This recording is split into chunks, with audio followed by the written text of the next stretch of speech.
Welcome to Sprint Saturday in Sao Paulo. We go racing today for 24 laps around a storied venue visited by Formula One since 1973. Both World Championships are up in the air. It's McLaren versus Ferrari, Verstappen versus Norris, and all the action continues in just a few minutes' time. Here's the circuit, 4.3 kilometers, 2.6 miles, 24 laps for our sprint, no mandatory pit stops. It's elbows out, full brawling as we make our way to the center S's. The first three corners of the racetrack and then descending down the hill to turn number 4. 12 real corners for the drivers to worry about. It is another 8 points paying race. It's the sprint in Sao Paulo with huge significance for the Formula One World Championship. This is a city of 22 million people and the grandstands are full and expectant. Let's show you how they line up for the 5th sprint of the year. One more to come, and it is coming your way in Qatar after this one. Let's take you through. From the pit lane, we have Zhou Guanyu, Lance Stroll and Fernando Alonso are all ready down the end of the pit lane. Their race begins when the green light illuminates. Yuki Tsunoda is the last driver on the grid, therefore he is in 17th, and it's Esteban Ocon in 16th position. Valtteri Bottas did well to get out of SQ1. Franco Colapinto has got so much support in great voice around this circuit. The same applies to Sergio Perez everywhere we've gone in this triple header. Then it's Nico Hülkenberg, a former pole sitter around tier 12. He's the second half on the grid. Lewis Hamilton is the second Mercedes driver on the grid. Oliver Behrman's time was deleted for track limits, but he's in for Kevin Magnussen all weekend long. Alex Albon is 9th. Liam Lawson is in 8th position, and Pierre Gasly's good form continues over one lap. He's in 7th place on this grid. George Russell is a former winner of the sprint around this circuit. He goes from 6th. Our most recent winner is Carlos Sainz, P5 on the grid, and then it gets intriguing up front. Max Verstappen in 4th place, Charles Leclerc in 3rd, and a front row lockout for McLaren. The only McLaren driver to win a sprint in Formula One is called Oscar Piastri, and he is your pole sitter. Well, we are standing by and ready to bring you this race. I'm Alex Shakes, alongside me, multiple IndyCar race winner James Hinchcliffe. It's all up for grabs.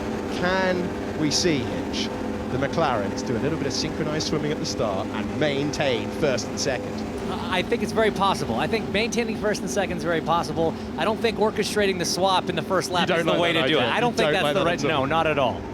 Too many variables, too many things can go wrong, and we know how easy it is to get passes done here.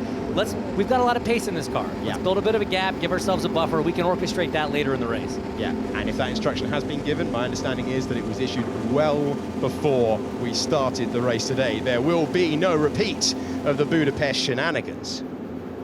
There is a sight of Fernando Alonso, who won both of his World Championships here. He's starting in the pit lane along with his teammate Lance Stroll and Zhou Guanyu. Green light on the gantry, time to begin the formation lap. It brings a cheer from the crowd, and we are about ready for our 5th sprint of the season. The crucial moment as they leave the line. We see what tyres all of the drivers are on, and the soft, falling apart fast, I think is the kindest way to remark about that Red Bull Pirelli tyre, and it means that we've got mediums everywhere you look. Left, right and centre out there as the 17 begin their formation. Track conditions a little bit different than what we saw yesterday in qualifying, so it's going to be important for these drivers on this recon lap. They've already obviously done some recce laps heading to the grid, but on this pace lap, just again getting a little bit of a sense for how the track grips evolved. Track evolution was so big yesterday in qualifying. It's going to continue to be something that we talk about throughout the course of the weekend because of this brand new pavement. This surface just lap by lap, getting more of that Pirelli rubber put down, going to make these cars handle a bit differently, get a bit more grip, and the drivers all just feeling this out as they go.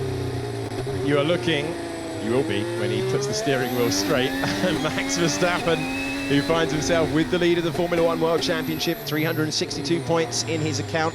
Lando Norris has 315. It was a 10-point swing last time around, and Ferrari closed in on McLaren, who lead the Constructors' Championship. They're on 566 points. Ferrari on 537. You get 8 points for winning, all the way down to 1 point for 8th place, and it means that those in the top 14 can go punchy at the start, those further back looking to learn something for the rest of their Grand Prix weekend, and those at the very front concerned with the Constructors and Drivers' Championship of the World.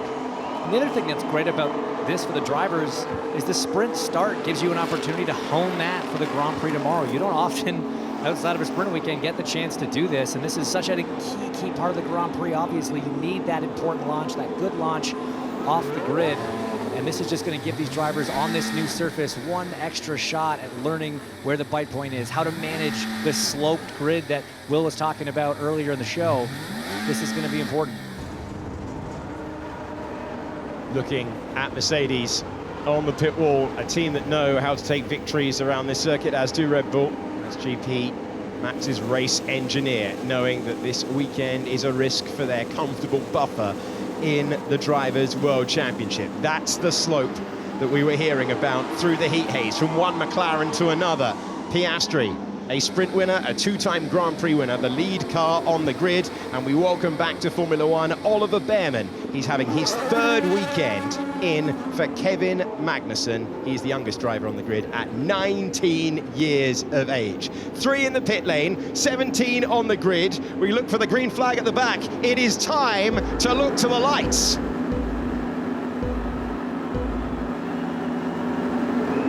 We're underway and sprinting to turn number 1. Oscar Piastri gets the launch he needs. Can Max Verstappen put any pressure on Lando Norris? Not at this stage. McLaren 1-2 as we drop down the center S's. Piastri with the advantage. Charles Leclerc hanging on to 3rd place. The top 4 in the order that they left the grid as we make our way through turn number 3 and the cars get up to speed. It's a dream getaway for the 2 McLarens. Exactly what they needed. And how aggressive will Verstappen go up against Charles Leclerc? It's 1 point bonus if he can get past a McLaren 1-2 with Piastri holding the way at the moment as we begin lap 1 of 24. It's Piastri, then Norris, then Leclerc, then Verstappen, then Sainz. Everybody pretty well behaved in that first section of corners as we see Colapinto now trying to get on the inside there, making some moves. He's gone up a couple spots. Great start from the young Argentinian, but very, very clean racing through the Senna S's down into turn 4.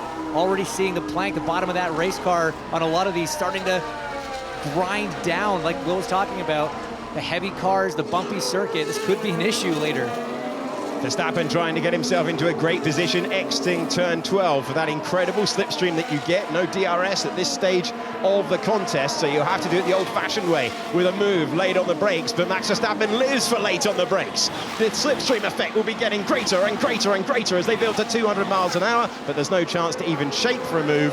Now we have DRS enabled. Across the line on lap number 2, it's Piastri, Norris, Leclerc and Verstappen. Russell is in 6th, Gasly maintains 7th, it's 8th for Lawson. Hamilton got a poor getaway, dropped down to 14th position. You're on board with the leader of the World Championship. Yeah, both these guys had a little bit of a mistake out of turn 1 as we see Checo now on the inside of Colapinto trying to defend that position. Perez has been holding it. Colapinto up 2 spots from where he started, trying to get closer to his teammate Alex Albon, who's just a few positions ahead, having fallen back a couple from where he started. I wonder if Colapinto was able to get ahead in the first few corners of that lap, because Perez was able to fight back there. He's in 12th position, he's chasing Alex Albon. A reminder for you, only the top 8 score points in this one. Lawson trying to score his 2nd points on the board since he returned to Formula One, replacing Daniel Ricciardo for the final 6 rounds of the season. Now we have DRS and we have Lando Norris within range to try and get by. He's not the only one. One McLaren is catching, one Red Bull is catching the Ferrari. Let's see if Max Verstappen can use that DRS to make the move and improve up to 3rd. How aggressive will Charles Leclerc go into the braking zone? Driver's eye view as we make our way into the first 2 corners of the racetrack. Still going to have a chance on the way down to 4. That's what's so great about this track, Alex, is it gives you these multiple opportunities. Max going to have DRS back down into turn 4 as Norris getting closer, but here he goes, looks down the inside, not quite close enough. Oh, it's a lunge, but it's a lunge that he knows he can't afford to rip off a front wing or a wheel. If he does so, Lando Norris would be in a great position to gain 8 points on him in the Drivers' World Championship, and that McLaren with the brand new rear wing is fast. It was fast in the sprint format here last year, but Lando Norris could not convert. Charles Leclerc under pressure right now. Under immense pressure for Max Verstappen. That car really coming alive early in this race, but the key is going to be what their race pace is like. He didn't have the comfort in the cooler conditions that he wanted yesterday in qualifying, but he is not letting the Ferrari out of his sights. Take your time, Max. And you know the game. He does indeed, looking for his 4th World Championship in a row. How close can Lando Norris get? McLaren will be looking at this, will be monitoring this. They do not want to see Max Verstappen get past the Ferrari and apply any pressure at all. Charles Leclerc responds with the fastest lap of the sprint so far. Impressive, because Leclerc not in DRS range right now, so just doing that on pure pace. You see the Haas drivers battling back and forth. Great start from Nico Hülkenberg. He's the first car in line here of the Haas cars, making a great start, getting ahead of his teammate, Ollie Behrman. Yeah, Hülkenberg started this one in 12th position. Behrman started in 10th. Let's review how that changed when the 5 lights went out. So an even start between the two McLarens. Piastri chopping across, and it's line astern stuff down to turn number 1. Russell with a poor getaway left him vulnerable to Gasly, and a lock-up for Max Verstappen. And further back, you see the 3-wide action, both the Haas cars there. That's Hülkenberg. It's on the inside of turn 3 now. He just got the, there's a little bit of a moment there from Behrman that didn't allow him to fight back down into turn 4, but look at this. Great slow-mo shot. Pole sitter Piastri defending hard on the inside, keeping that position. It's one of the best shots of the year. Max Verstappen locking up and getting very close to the back of his championship rival. This is the view further back. This was George Russell, who did not get the finest getaway in his silver Mercedes. And we're on board with Oliver Behrman now. He's got his teammate on the left-hand side. Wait for the moment that dropped him down. So it was first that oversteer through turn 2, then again through turn 3. You can see him just chasing it, allowing Perez to pull alongside. Oh, that was close to contact, and they got away with it.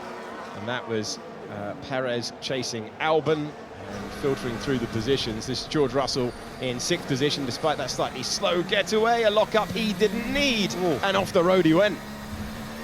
Yeah, opted to just get off the brake, take the run off there. Obviously, you see he's lost distance to the Ferrari in front. So no worry about a penalty there. Managed to stay ahead of Pierre Gasly, who's doing a respectable job, still hanging out about a second behind Russell in the Mercedes. Yeah, I'm close. Okay, understood.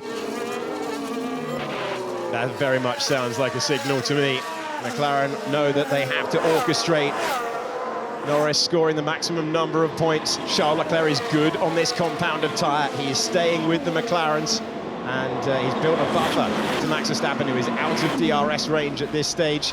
Oscar Piastri knows he's got his 2 Grand Prix wins this year. He has to play the team game because Ferrari have come roaring back in recent races. They're putting pressure on McLaren for the Constructors' Championship, and still, Piastri leads Norris. You know, I can't help but think back to Hungary, the radio messages to Norris late in the race. Hey, you can't win a championship on your own. You're going to need Oscar at some point.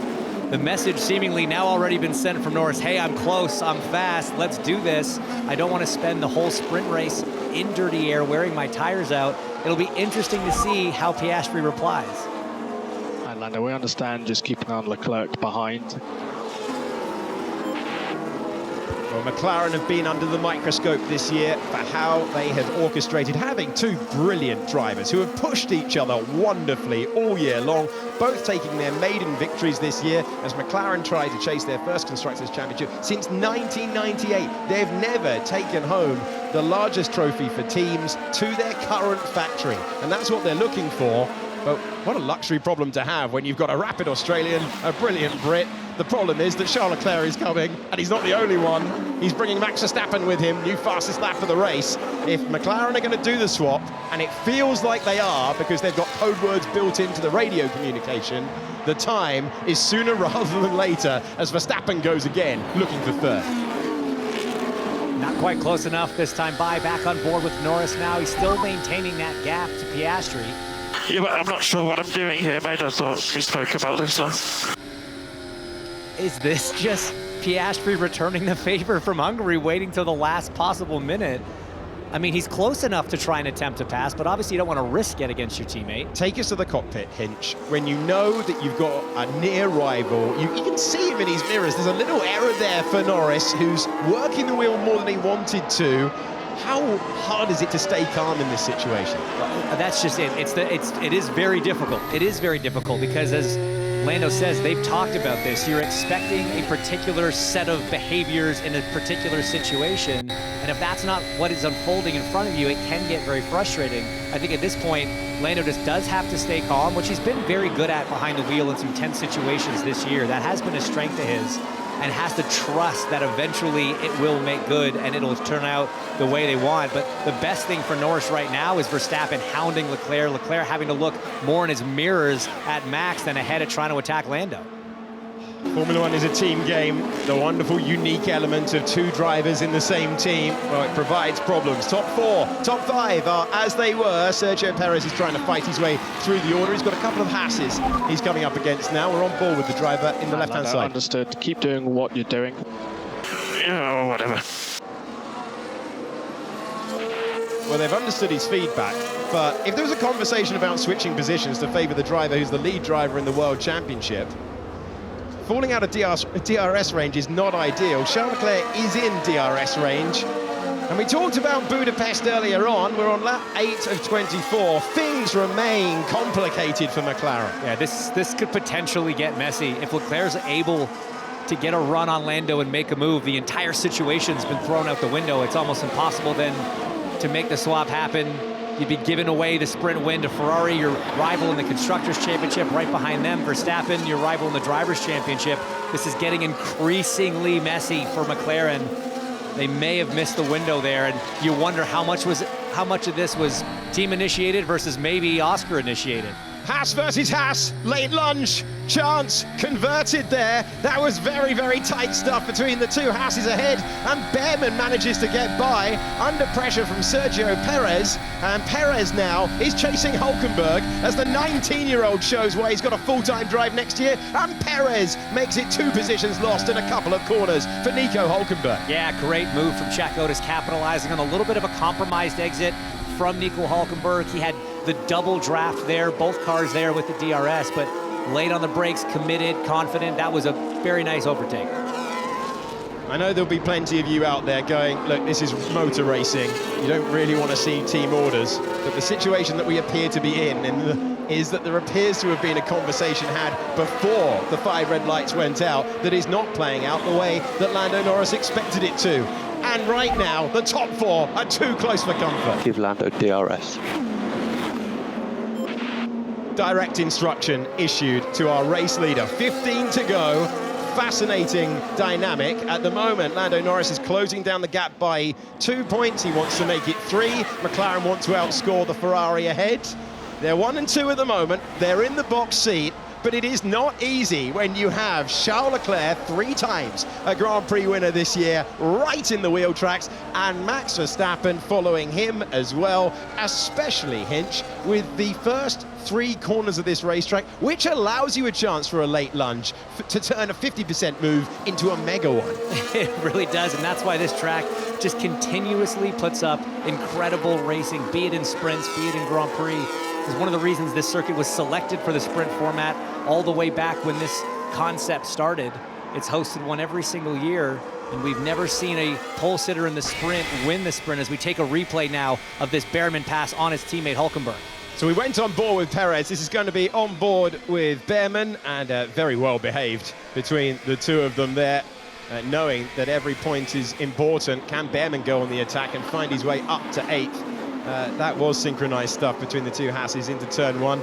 Hulkenberg not with the pace, and Perez 1 corner later got by as well. Yeah, you almost have to give Hulkenberg as much credit for that overtake as Behrman. He saw his teammate stick the nose in. It wasn't a super decisive move from Ollie on the inside, but he played nice there, giving plenty of room, and it ultimately ended up costing him to Perez as well.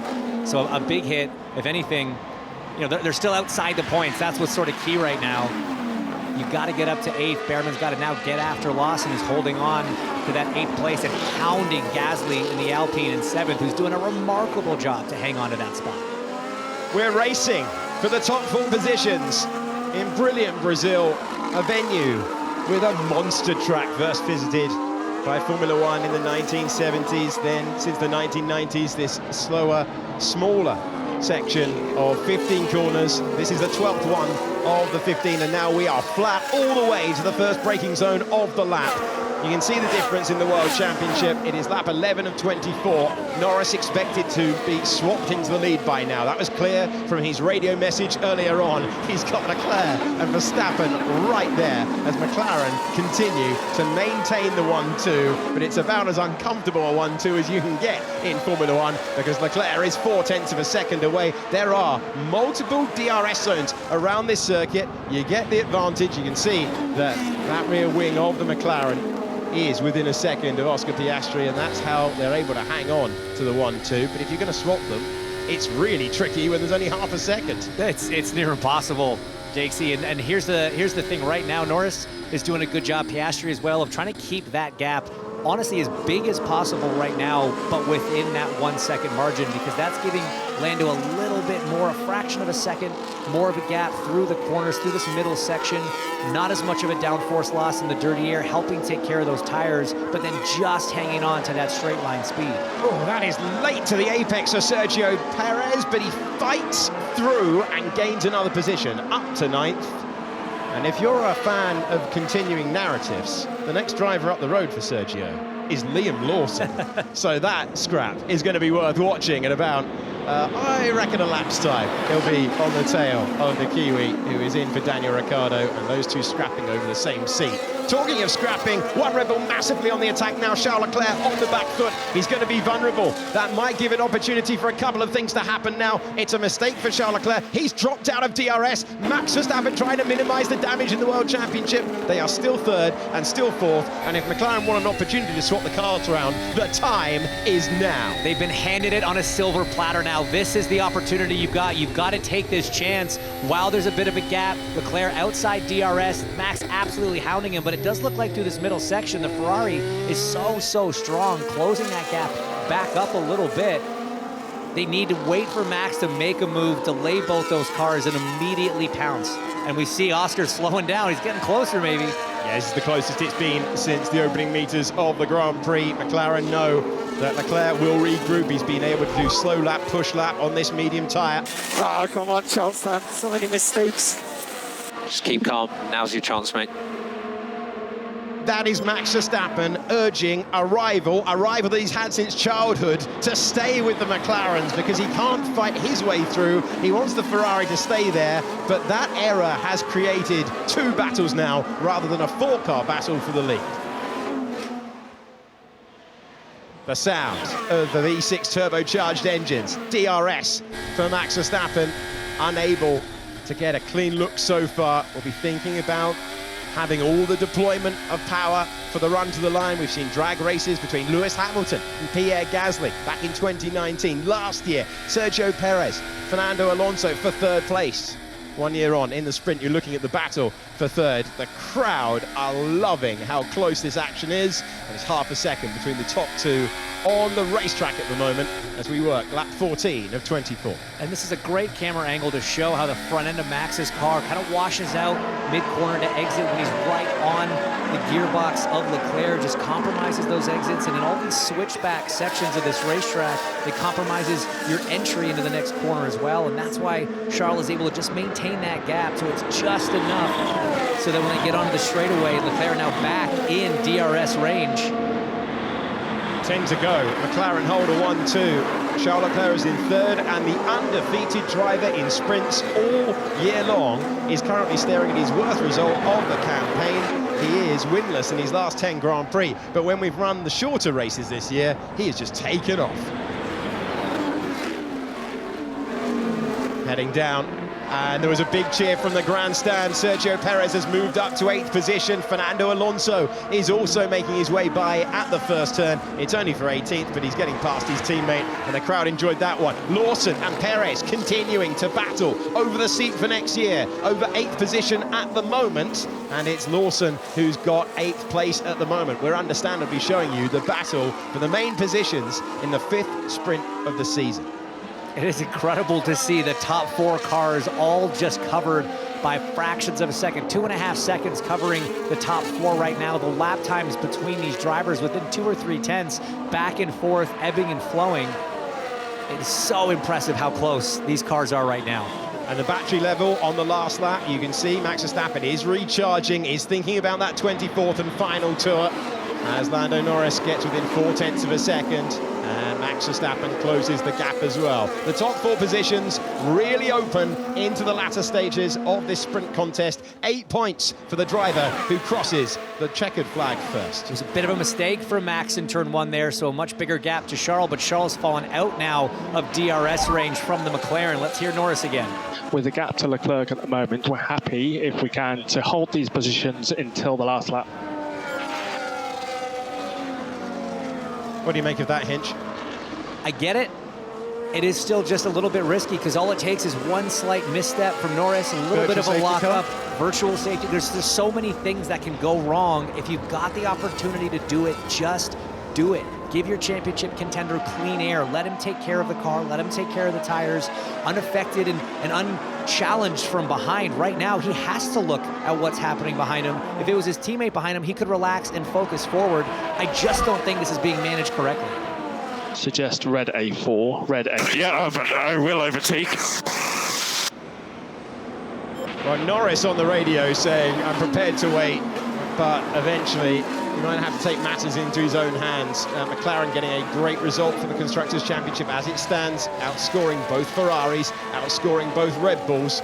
Further back, this is Sergio Perez battling Liam Lawson, top right of your picture, and we knew it was going to be an interesting one. Lock up from Perez, let Lawson back through, and that's how he is still in 8th position. By the way, 0.3 of a second between those two on the racetrack at the moment in the battle for the final point as it stands. And McLaren choosing to do it on the last lap. Remember, the reason that they were so desperate for Lando to get out of Oscar's way after they debated it lap after lap after lap in Budapest is they were terrified of a safety car or virtual safety car. A couple of months on, they're happy and patient to let it run to the final lap. And it's only 1 point, but who knows what this World Championship might be decided by. We've seen championships decided at this very racetrack by a single point. We have indeed. Let's hear from Piastri.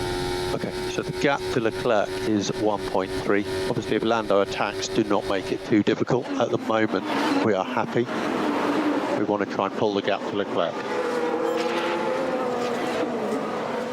And we are focusing on Charles Leclerc, dropping back into the clutches of Max Verstappen. Best chance by a mile for the World Championship leader to finally make that pass for 3rd position. Charles Leclerc hugs the inside, but Max Verstappen powers through. And the World Championship leader minimises the damage. Next car up the road, the only driver who is close to him in the battle to take his crown. And it's damage minimised. McLaren waited, and Verstappen is the next car on the racetrack behind them now. And all he has to do is have a good lap here, close that gap. He's within DRS, and this whole gap to Leclerc that we're comfortable with plan has gone completely out the window. You have to place this season in the context of where McLaren have been. And where McLaren have been is in the doldrums for such a proud team. Second most Grand Prix wins in the history of Formula One, behind only Ferrari. They are learning life at the front, but the lessons from earlier this season are being allowed to play out. Verstappen will be giving it everything now, trying to complicate the issue further. He is back, but this is a driver who has dominated in recent times, and he's got a sniff of an opportunity to make a good day fall apart for McLaren in the sprint race. 0.3 of a second quicker than both the McLarens on that last lap. Crucially, not quite in DRS range yet, but just a few more tenths, and he'll be right there. Norris, I don't think he's content to wait to the last lap. He's going to be trying to set this pass up and get it done. Come on, mate, let's chase him down. He didn't need any motivation, but he's been given it on the radio by GP. He was told to wait. He did wait. He made the pass. He was patient. And he was urging Leclerc up to the back of the McLarens. Oscar Piastri looking to win his 2nd sprint race in Formula One. He's a 2-time Grand Prix winner. He's got the lead driver for McLaren in the championship behind him. McLaren trying to manage having 2 great talents there. They've also advertised to the world on the radio, they knew we were going to play it out to you, that they're planning to do it on the last lap. Will they stick with that plan? Verstappen, we believe, is faster than Leclerc. Now that will be an old message. That's slightly unfair to play it out afterwards, but if they believed it, why, James Hinchcliffe, did they not swap when they had the chance? Well, there may have been a little mistake from Verstappen on that last lap because the gap actually opened up just under 2 seconds now as Perez looking for it. Bringing the noise, bringing the overtake, and bringing the crowd to their feet outside our commentary box window. Sergio Perez up 5 places now and past Liam Lawson. And in this most complex of sports, sometimes you just love overtaking a rival, and Perez would have loved that move. Yeah, less about the point, more about the pride on that one, I think, AJ. And the thing is, this is very mature from Lawson as Hamilton looking to try to make moves up the grid. He's got through Hulkenberg now, trying to get around Behrman as we see a little bit of smoke out of the back of Hulkenberg's Haas. Yeah, he is smoking at the moment. Never a good sign with 4 laps to go in this one. And we find ourselves with it all on the line here. We have 2.8 seconds between the top 3 in the sprints. This is on board with Lewis Hamilton. Hinch told you he was making moves, and this is how he did it. The driver who will be driving Ayrton Senna's McLaren later on. You see just that wiggle, that moment for Colapinto. Any moment through 3 opens the door onto the back straight, and through went Hamilton. He gained the place up to P12. Oh, and that is the Haas stopping. That is the Haas stopping.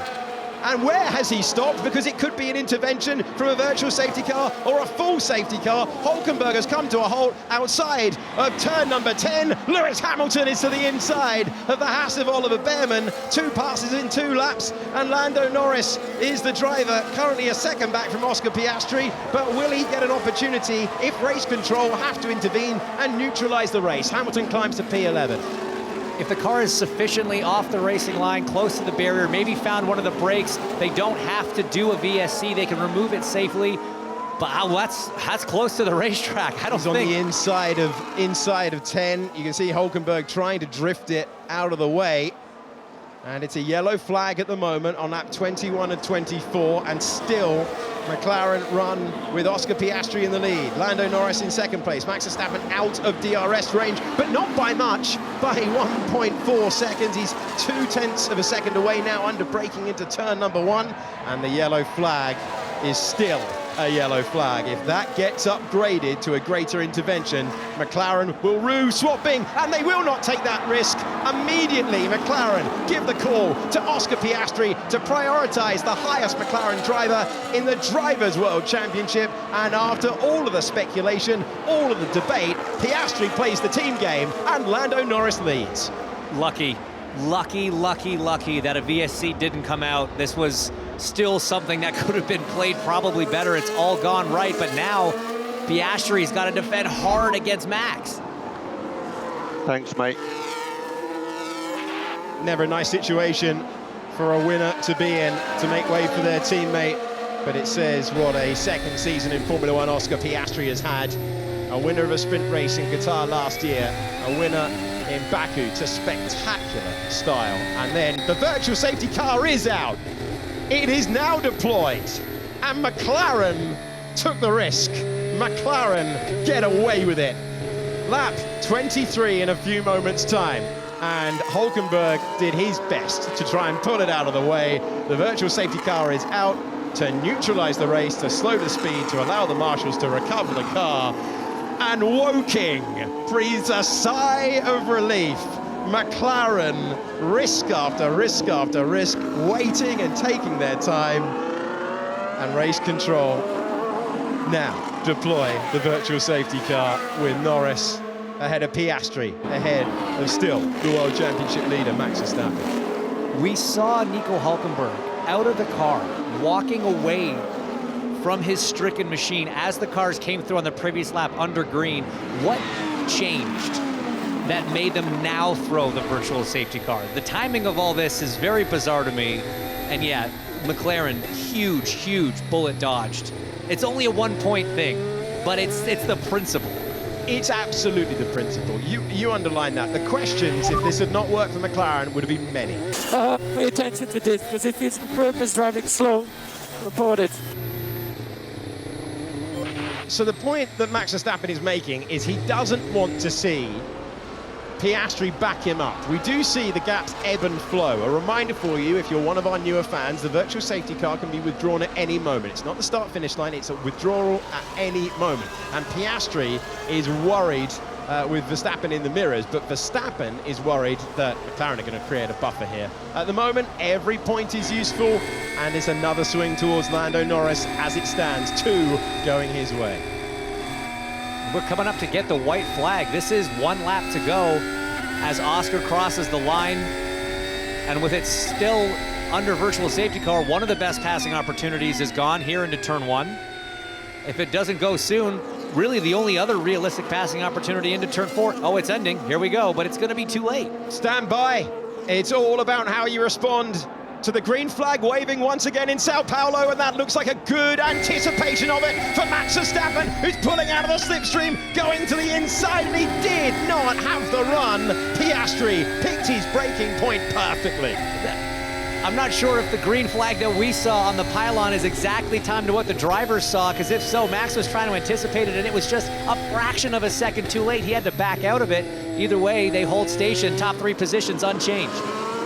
Verstappen was lining it up and then waiting to see whether there was a chance, and he took no risks. No point in getting a penalty, no point in having time added on. Charles Leclerc is within 5 seconds of the driver that he is behind.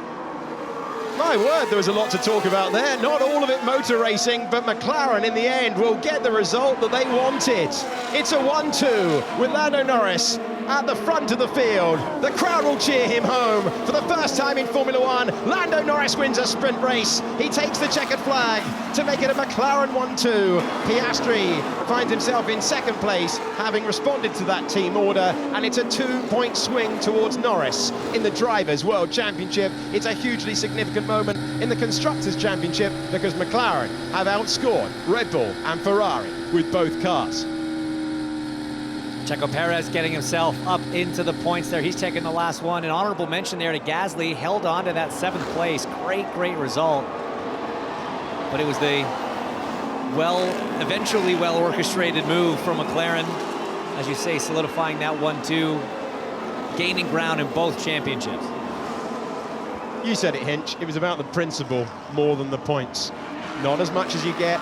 25 for a Grand Prix win, only 8 points for a win. But if McLaren had not managed that to a 1-2 with Norris at the head of the field, the paddock, the press, themselves, they would have been asking serious questions about how that was handled. In the end, all worked out. Lando Norris is your winner. And brilliant. Well done, Oscar. Great job, and massive support to the team as well. So, big fan of your work today. Really good. Yeah, well done, everyone. Good day for the team, and yeah, I think got a bit of pace to plan, but well done, everyone.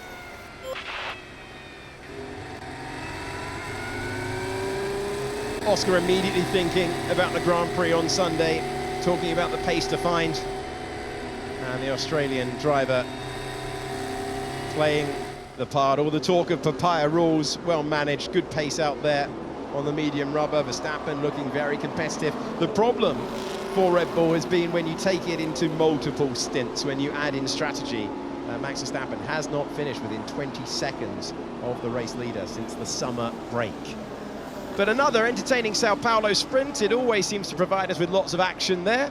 George Russell was in 6th place. Gasly, more points for Alpine with 7th, and Sergio Perez climbing the most positions in the 24-lap race, up 5 to get past Liam Lawson and claim 8th place. As McLaren's manoeuvres made sense in the end. Lando Norris finds his way out of the car as a Formula One sprint race winner. And that is what McLaren needed at the start of the day. And now a 3-time Grand Prix winner and 1-time sprint winner. Norris taking the cheers from the crowd, and a McLaren 1-2 as well. He will go and say thank you to his teammate. Appreciates the extra point, and Verstappen chasing them all the way home. Virtual safety car timing was crucial, and he's lost a couple of points. His lead is down to 45 over Lando Norris. with the 4 Grand Prix and 1 sprint race remaining. There's an incident involving Max Verstappen noted for a virtual safety car infringement. So that, just racking my brains, could be, I know on the full restart you are not allowed to draw alongside a car like we saw perhaps in 2021. It's single file on a restart. On a virtual safety car, he was trying to anticipate when it would go green, trying to minimize the damage. But no reason for that at the moment. Could be something else entirely. That is a best guess for you at this stage. Just the message that it's noted, not under investigation at the moment. Well, the next sprint, you don't have to wait long for it, in Qatar. That was won by Oscar Piastri last year, as Max Verstappen claimed his 3rd World Championship. The quest for his 4th, Orlando's 1st, will go. If you look at the points gap at the moment, it certainly feels like it will go all the way to Qatar. But that's the next time that we'll run the sprint format, as the McLaren drivers pose for the photos. And we will hear from our top 3. A wave to the crowd for Max Verstappen. Our top 3 are talking to Naomi Schiff on the racetrack. Well, Max, that's a 3rd place for you today. Are you satisfied with that result? It seemed like you had a really great battle out there with Charles, and once he got out of that DRS train, you were able to pounce and catch the McLarens. Yeah, it was quite a tricky race, but I think the pace was very good because we could always follow within the DRS, and yeah, I'm quite pleased with that. Of course, it took a bit too long with Charles, but when everyone is in the DRS train, it's very hard to attack. So I had to wait for some mistakes, and luckily they came, and I could use that to my advantage. And yeah, it was promising. You know, it was good. Of course, this is race pace. Tomorrow it might rain as well, so there's a lot of unknowns. But today was good. Yesterday you weren't so happy with the pace of the car, but today it showed that there was quite a lot of pace to deliver. So is that a little bit better for going into qualifying later today? I hope so. I mean, I still expect them to be really quick over 1 lap, but I hope we can limit the damage a bit with, of course, the 5-place grid penalty I have. Okay, thank you, Max.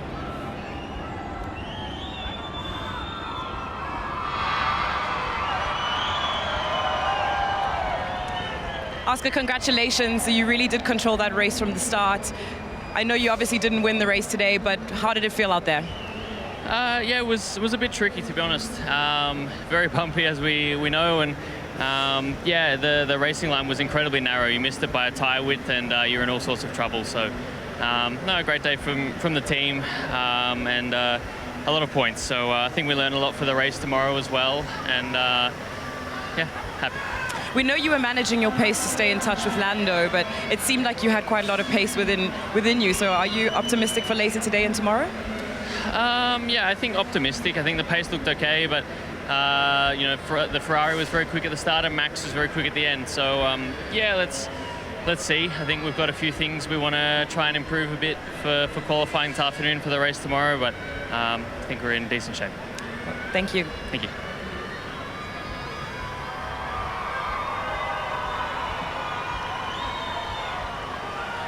Lando, congratulations. You won today's sprint race. Obviously, well executed race by McLaren today.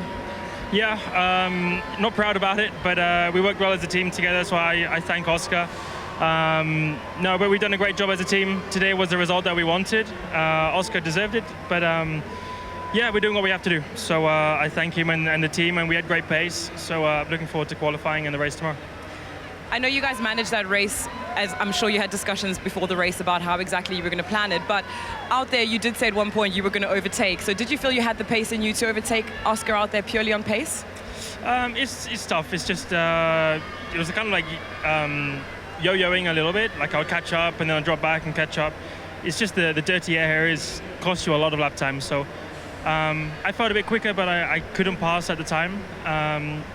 But I felt good. I think we were clearly quicker than the guys behind. It's just difficult in a sprint race like this to know how much to manage and push and that kind of thing, but we executed it well. Okay, thank you very much, Lando. Cheers. Well done. Thank you. Thank you to Naomi Schiff, asking the questions of the top three. Max Verstappen in third, Oscar Piastri in second, moving aside for teammate Lando Norris, who won the race by half a second.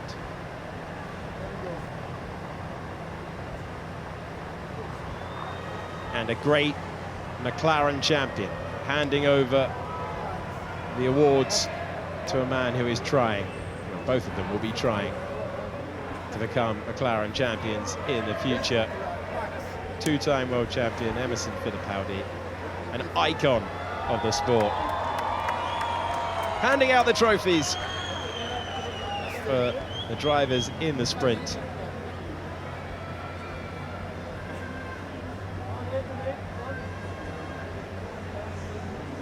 And another one for the album, as the top three already thinking ahead to qualifying and thinking of the task ahead. We go back to low fuel running.